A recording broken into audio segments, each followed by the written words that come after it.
Hello! Hi guys! Magandang hapon sa inyong lahat.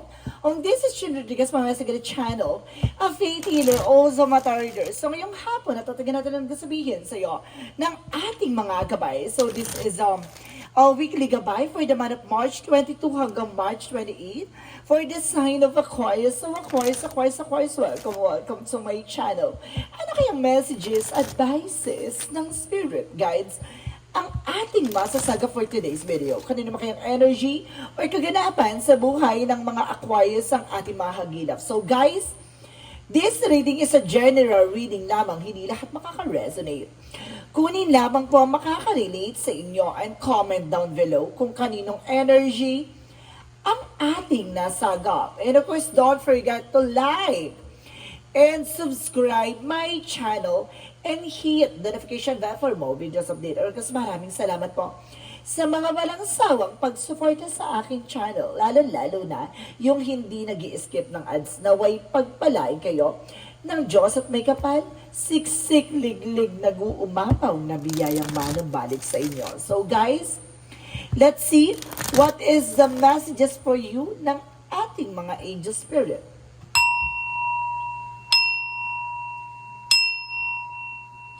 So, angel spirit messages give you information for a weekly gabay for the sign of Aquarius. So, let's see. Angel's messages, so there's a tower moment. A tower moment represents something chaos or something destruction, disaster, or something a major changes coming in for you. No? Kumaga may mga pagbabagong magaganap, no? Kung ito may makakabuti at makakasama sa eksena mo. Kumaga may mga bagay na babaguhin sa sistema or eksena na kinagagalawan mo. No? Kung ano mang uri ng aspeto to at sinasabi sa ito, this is the major changes coming in. So let's see. And of course, there's an information for the Knight of Wands, no? Sa tagal mong paghihintay, sa tagal mong hinintay itong pagkakataon na to, kumbaga itong opportunity na to ay maaari mo manamata mo, no? Maaari mo nang makuha, no? The Knight of Wands is a perseverance or something, resilience, no? Kailangan mong maging tahimik lang. Huwag ka masyadong bulgaran, no? Mas maganda rin yung kumbaga naghihintay ka ng opportunity na ipagkakaloob sa iyo. Kaysa naman, diba, mas maraming dadak kaysa sa kilos at galaw. So let's see what is additional messages. And because there is a Hermit card for a soul searching. Ibig sabihin dito, there's a lamp here na magsisilbing liwanag para makita mo ang daan patungo sa tagumpay. No? May mga bagay na maglilinaw na sa iyo at itong hudyat ng lamp na to ang magsisilbing kaliwanagan sa lahat na nangyayaring kaguluhan sa buhay mo.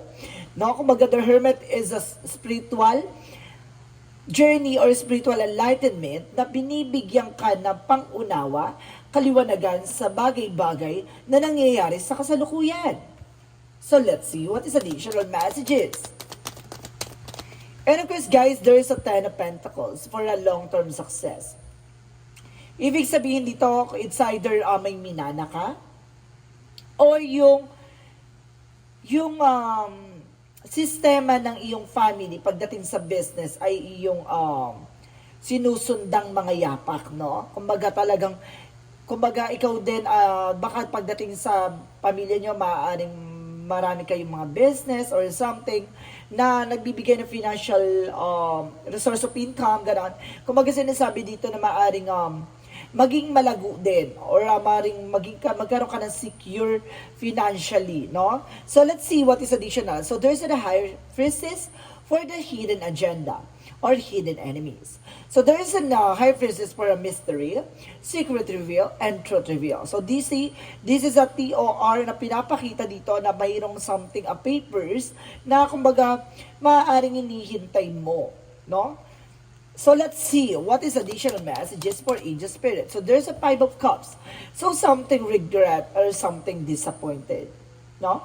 And there's a grief na may mga panghihinayang ka sa buhay mo or nangyayari sa buhay mo na kumbaga dapat pakakatandaan mo, it's an opportunity to learn. No, kailangan mong matutunan yung mga bagay na lahat ng mga bagay na nawawala ay may ibig sabihin at may kahulugan at halaga. No, kaya siguro nawala yung mga bagay na yan kung hindi ka naging pabaya o hindi talaga siya para sa iyo, no? Kumbaga marunong ka tumanggap ng pagkawala ng mga bagay-bagay. No? So let's see what is the tower moment. So there's the Ten of Wands. So ibig sabihin dito na maaaring magkaroon ka ng relocation or something rebuilding, no, pagdating sa iyong tahanan, or some of you guys, no, maaaring matapos na yung obligation and responsibilities. So let's see what is the Knight of Wands. And because there is a Queen of Cups for healing, no, energy. Kumbaga, maaaring matatapos na yung paghihintay mo or pagtsatsaga mo sa mga bagay-bagay. Nandito na yung opportunity sa'yo para makuha mo yung mga bagay na inaasam mo. So there's an Ace of Wands for the Hermit card. Kumbaga, this is the sign na kumbaga nakuha mo yung tamang strategiya or tamang clue na gusto sa yung sabihin ng ating angel spirit na there's a new beginning and new plans na kailangan mong magawin. No? There's an Ace of Wands for something new opportunities and new project. No? Kumbaga itong bagay na to ang magsisilbing pagbabago or pagyabong ng iyong finances and career and love life and so on. Now, kailangan mo lang magkaroon ng gawing center si God sa lahat na nangyayari sa paligid mo. And because there is a devil energy, kumbaga there is either a temptation or either a negative energy for a black magic involved, or the devil represent toxicities with family related. No, maaaring marami na iinggit sa pamilya mo. Maraming taong gumawa ng hindi maganda sa pamilya mo as of now. Or either guys, there's a chain. No? May nakita kasi akong chain dito na nagsisilbing kadena. No, maaaring ginawang kayo ng black magic at kadena kayong buong pamilya. Ibig sabihin dito, kumbaga kung ano yung naranasan ng mga magulang mo or yung mga pamilya mo, kung ano yung mga naranasan na naramdaman nila, ang karamdaman nilang nararanasan ay same din ang nararamdaman mo. So, ibig sabihin na may ugat na nangyayari sa buhay nyo at sa pamilya mo na nagsisilbing gawa ng black magic. So, let's see what is the High Priestess. So, the High Priestess represent the judgment. So, kumaga there is some judgment, there's a High Priestess na sinasabi na there is a secret reveal. And of course, may katotohanan at may mga bagay na maglilinaw sa'yo sa mga bagay na nakatago. No? There is a judgment for a wake of call or something caution, paalala na you need to take an action for this. Na itong bagay na to ay malalaman at matutuklasan mo na there's a spiritual involvement na ginawa sa iyo ng sa iyong pamilya na hanggang ngayon kumbaga tuloy-tuloy pa rin yung black magic na yon or something curses, no? So let's see what is the Five of Cups. Kumbaga may ugat ibig sabihin it's either kumbaga gawa sa pamilya o sa lolo't lola mo, pati magulang mo kasama dun sa kulam na yun or sa black magic na yun. At the same time, pati kayo, not susunod na henerasyon, ay kasama kayo. Hanggat hindi nababasag yung black magic or something curses na yun, patuloy yun. And because there is a Three of Wands for a waiting for a result or waiting for a shift. So there is a waiting for a result, no? Kumbaga nagkakaroon ka ng disappointment kasi kakaantay mo biglang magkakaroon ng delays and cancellation. And because there is a Three of Wands for travel, no? Pagdating naman sa travel, ganun din. Lagi nagkakaroon ng delays or cancellation. So let's see what is the power moment and the Ten of Wands. So there is an Ace of Cups. So there is a new offer, new love life, or something romantic cycle begins. Talagang magkakaroon ka ng panibagong pag-ibig, no? So, let's see what is the Knight of Wands and of course the Queen of Cups. So, there is an information na there is a reminiscence or something, a past person or something, a past, okay, there is a past things na nangyari sa nakaraan na kumbaga binabalik-balikan, no? Kumbaga may mga bagay dito na kailangan mong maunawaan ang nangyayari behind your back. no? There's a healing. So, maaaring, kumbaga, nandun ka na sa rurok ng tagumpay, tapos biglang lagapak, biglang magbabago. Ibig sabihin, may mali sa nakaraan na kailangan mo pang maiayos, no? And of course, the Hermit card and the Ace of Wands represent the Chariot card. You need to take an action. There's a two joining forces with a positive and negative energy na kailangan mong simulan, no? So, let's see what is the Ten of Pentacles and the Devil card. So, see? There's a will. Ibig sabihin talaga nakatadhana, no, na maunawaan at malaman mo ang nangyayari behind your back. Now, the Wheel of Fortune represent the returning to your favor, na maaaring papabor sa iyo sitwasyon. And of course, there's an information na may karma. No, there is some karma coming in for you. No, ibig sabihin dito, imbis na swerte yung pumasok, puro kamalasan. So, let's see what is the High Priestess. And of course, the Judgment for the Two of Pentacles. Being a balance. Control. So, ibig sabihin, pagdating sa mga bagay-bagay na nangyayari sa iyo, it's a wake-up call for you na malaman mo at matuklasan mo at maging balanse yung nangyayari, no? Sa buhay mo. So, let's see what is the Five of Cups. And of course, the Three of Wands. Represent the Empress card for a river.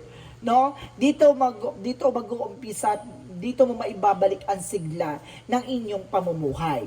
No, kaya wag kang magtataka ha. Kumbaga there's a decades, no? There's a decades na kumbaga nandun ka pa rin sa part na nahihirapan yung pamilya mo. Kasi there is an information parang dati, no, noong mga panahon masagana ang buhay nyo, kaya biglang lumagapak. Kasi there is a devil energy na hanggang ngayon hawak mo pa. Kaya hindi kayo makaalis sa situation. There's a curses na nagbigay ng pabigat sa pamilya mo. No, don't you worry, there's a returning to the sender, but you need to take an action for this to protect your power, to protect your energy, and of course, to protect your territory. So let's see what is the outcome. Ang pinaka-outcome is the Knight of Swords. So, there's a success driven. So, at the end of the time, magsasuccess ka. And the Three of Cups is something celebration coming in. And of course, there's the Lovers, no? It's either, guys, nagkaroon ng third party involved. It's either, kumbaga, nagkaroon ng second family ang lolo't lola mo, or nagkaroon ng second family ang mother and father mo, or either meron ditong third party for related sa inyo, no, maaring inggit sa inyong pamilya, no? It's either related lang or angkan, no? Nandun siya sa part na yon. So let's see additional messages for career. So there is a Six of Wands. So don't you worry, there's a victory and success. Kumbaga, may mga bagay na malilinis mo. May mga bagay na maaalis mo with the Six of Wands kasi ipapanalo mo to. And because there's a Five of Pentacles na nagkukos ng financial loss or financial crisis. Pero there's eventually, kumbaga magkakaroon ka ng recovery.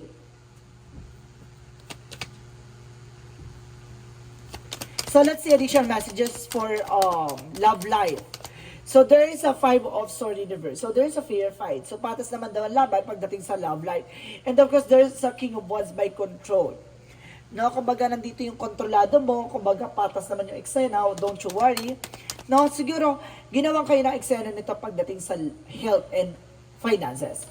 So let's see about naman sa health. So there's an information with the OC complication. Dito talaga kayo tina-target sa health. At the same time, there's a page of Cups na makinig ka sa intuition. Tama yung hinala mo. Tama yung something instinct mo. So let's see. What is the magical fairy messages for you?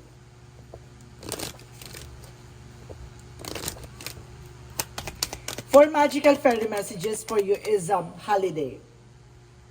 The answer you're looking for can be found during vacation, retreat and holiday gateway. So ngayong bakasyon, maaaring matutuklasan mo na kung ano yung talagang punot dulo ng kaganapan sa buhay mo. And there is a be yourself. Maging totoo ka sa sarili mo at kumbaga panghawakan mo kung ano yung nangyayari sa paligid mo na kumbaga kailangan mo pang desisyonan at kailangan mo solusyonan. So let's see what is the Yin and Yang Oracle card.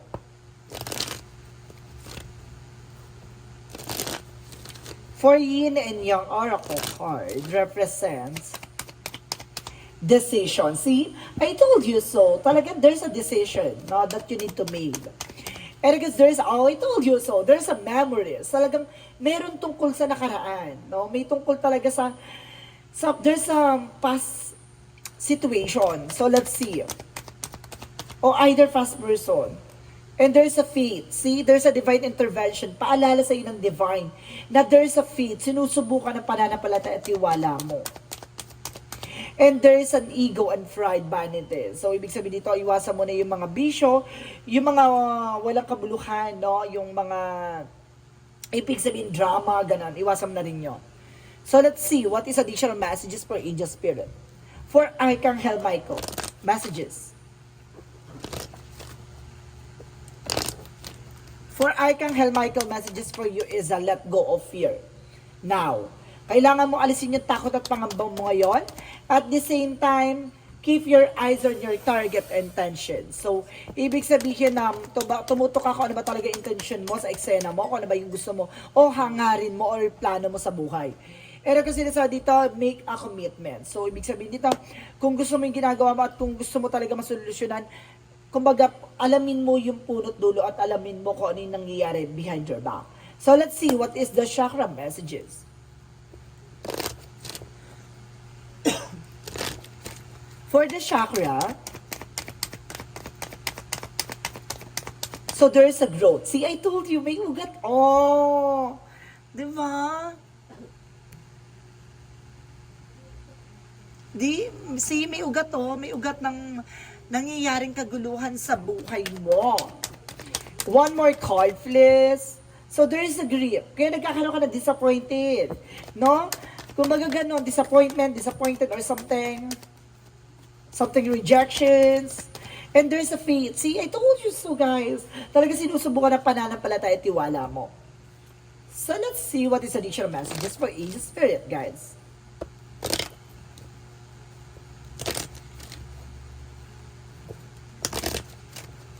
For angel spirit, let's give information. Light and love. So, magkakaroon ka ng kaliwanagan pagdating sa buhay pag-ibig, and there's an author, ikaw yung gagawa na ikabubuti at ikasisira mo. So, ibig sabihin, ikaw magsusulat ng sarili mo magandang pahina. At the same time, there's an oracle. So, see, there's an answer. No? May kasagutan na at alam mo na yung sagot, pero you need to take an action. At the same time, there's a travel. So, marami ka pang travel dito. Or may travel ka. So, let's see what is a Monsology. Emotional running high. So, magkakaroon ka na, magiging emotional ka dito. And of course, there's a energy is gaining momentum. So, itong bagay na to ay tatatak sa'yo at hindi mo to makakalimutan. At the same time, there's your dreams need a practical plan. Kung gusto mo, ito pangarap mo, kailangan mo maging practical at gawin mo yung dapat mong gawin. So, let's see what is the energy. Indecision. Ngayon kasi parang nagkakaroon ka ng indecision not because of your situation. No? And because there is a financial constraint. So some of you baka nakakaranas ka ng financial crisis. There is a victory is yours. No? Talaga parang malaking factor talaga sa iyo na magiging matagumpay ka. No? Parang kumbaga nandun ka sa spiritual journey, guys. Na kailangan mo munang malaman ang nagiging sanhi at dulot ng kaganapan sa buhay mo. There's a portal. So some of you guys, there's a doors are opening. Ibig sabihin may mga pinto ang magbubukas sa'yo, or either there's an open portal for negativity, or either magkatapat yung pintuan, merong pintuan at bintana magkatapat, na there's an 1111 angel sign. So there's an information there na kumbaga sinasabi dito na may mali sa iyong tahanan, kaya kumbaga nakakasagap ka ng negative energy. Kaya siguro simula nung pinagawa niyo yon, kumaga nagkamalas-malas na kasi may maling posisyon. And of course, there's an information with the 7 star sisters. So, birthing creation. So, parang 7 archangels to na gumagabay sa'yo. No? So, let's see what is additional angel spirit guides. So, there is a failure. So, there is a failure na kumbaga dapat naiintindihan mo na lahat ng mga pagkakamali at lahat ng mga kabiguan ay may ibig sabihin at may opportunity yan para matutunan mo yung mga bagay na yun. Diba? And of course, there's an information with a judgment. So this is the wake-up call for you na there's an own uniqueness. No? There's an own challenges. Magkakaiba tayo ng mga nangyayari sa buhay natin. no, na kailangan natin solusyonan at tapusin. So, there's a love. Additional. So, there's a school for lessons. So, talagang marami ka matututunan. At the same time, there is a transmutation, no? Paglilinis, purification. Kailangan mo linisin ang nagsisilbing balakid sa hanay mo. At the same time, there is a spirituality. I told you so. Talagang, it's all about spiritual, no? Na kailangan mong maunawaan. So, let's see what is Archangel Raphael. So, there's an have faith. Talagang sinusubok ang pananampalataya mo dito. Or either nagkakaroon ka ng alilangan kaya tinitignan na nasa taas kung yung paniniwala at pananampalataya mo ay talagang solid. No? So, there is an information with the angel's answer. Choose new direction. So, kailangan mo magkaroon ng bagong mga direksyon. And there's a no. Marunong ka dapat humindi. No, hindi puro oo. And there's a communication clearly. So, kailangan mo makipag-communicate, no? With your loved ones, with your family. Para alam nila yung nangyayari sa buhay nyo. So, let's see what is the romance angels. So, there's a soulmate. May soulmate connection dito, guys. And there's a retreat. It's time to disconnect from the world, no? Kailangan nyo ng, mas maganda na yung hindi kayo nagpo-post sa social media, kung ano yung nangyayari sa inyo. Kasi, some of you guys, no, nalalaman nila yung, kumbaga, information sa inyo. Excuse me. Kung ano yung nangyayari sa inyo, kumbaga, kung nagdadrama-drama ba kayo, kung nahihirapan kayo, kung tumatabal ba yung ginagawa nila sa inyo. No, kaya iwasan natin mag-post ng mga malulungkot, mas maganda mag-post ka na masasaya para at least alam nilang, 'di ba? Hindi nagkakaroon ng impact yung ginagawa nila. At the same time, Jesus say, what things soever you desire when you pray, believing that you receive them and you shall have them. So, ibig sabihin dito, lahat daw ng mga bagay na pinapangarap mo o inaasam mo at ay ipagdasal mo. Lahat ng mga bagay na yan, maniwala ka na makukuha mo at matatanggap mo ayon sa kalooban ng Diyos. No? So, let's see what is the synchronicities. For synchronicities messages for you. For synchronicities, messages, get more information in just spirit. So, there is a creativity. So, ikaw yung magbibigay kulay. And I told you so, may ugat, guys, roots. Talaga sinasabing may ugat ng eksena. No, maganda yung buhay mo, ay makulay eh. Pero may ugat ng pinanggagalingan. Kaya siguro nangyayari yan sa buhay mo ngayon. One more card. So, there is a success. See? At the end of the time, magka-success ka. Kasi nasa palad nyo yan eh. Nasa ano nyo na matagumpay yung pamilya nyo. Marami lang talaga ng inggit. So, let's see what is the angel's number. Angel's number represent the 1515. Sinasabi dito na the big break. So, this is the moment. So, there's an opportunity, health, extra cash, or other support is coming your way. So keep going and have fun. When performing your task, the most tremendous success comes from passion. All efforts will be rewarded big time. So this is the big time, big break. So this is the moment you need to take an actions, no? Kasi may malaking opportunity na papasok sa buhay mo. Ang kailangan mo lang tanggalin ang nagsisilbing ugat at balakid sa pag-angat or asenso mo.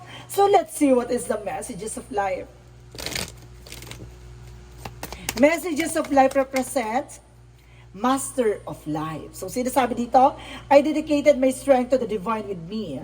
Aligning myself with the true sovereign of my life. My ego step aside. I listen to the inner voice and act in accordance with the truth I hear. In this way, I become the Master of Life. I live in abiding humility, grace, and love for the glory of God. So, talagang sinasabi dito na ina-align ka ng ating Panginoon sa mga bagay na magandang idudulot ng buhay mo. No? May mga bagay lang na kailangang alisin ng ego, pride, drama, at yung mga negativity, no, na nangyayari sa buhay mo. Kailangan mo yan i-wash out or i-reject. Kasi kumbaga, the more na positive yung iniisip mo, there's a positive attractions and there's a positive outcome na nangyayari sa buhay mo. Maniwala at magtiwala ka na lahat na nangyayari sa buhay mo ay may ibig sabihin at may kahulugan at halaga. So guys, this reading is a weekly gabay for the month of March 22 hanggang March 28 for the sign-off.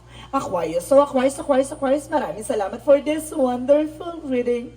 So once again, this reading is a general reading lamang, hindi lahat makaka-resonate.